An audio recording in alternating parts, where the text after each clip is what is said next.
This is a little demo of an OmniCopter. So this is a vehicle that can move in any direction and also in any orientation. So I've got 6 motors here, and they're fitted with 3D propellers and set up with reversible D-shot. So I can make equal thrust one way and then rotate the other way and create a thrust in the other direction.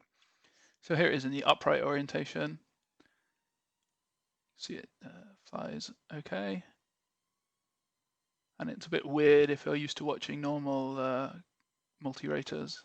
It doesn't tilt at all. It just laterally moves forwards and backwards and left and right.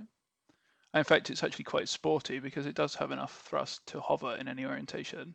That means it can also go sideways quite fast. Fighting a little bit in this room is not as big as it looks in this video.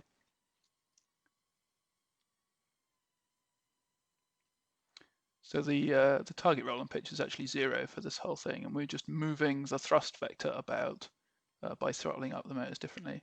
And in fact, you can see the top 3 motors, sometimes they actually change direction and spin the other way.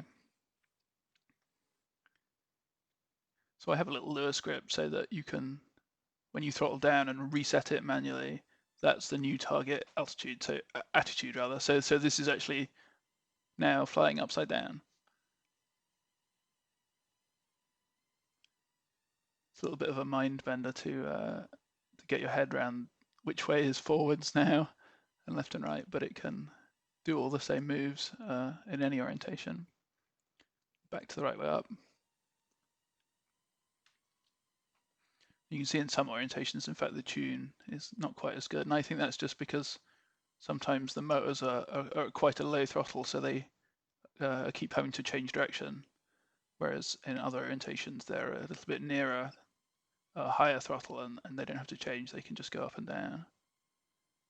So this is some wacky 45-degree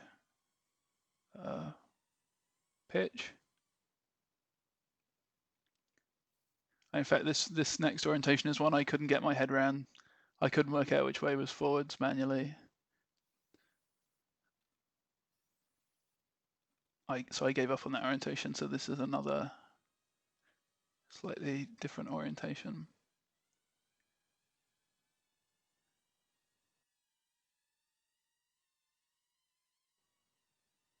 Again, you can see that bottom right motor is changing direction when it oscillates there.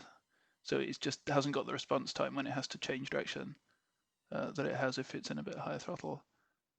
And here it is upright again. That's a little demo of this that I'm working on, GPS and loiter next, outdoors hopefully. Thank you.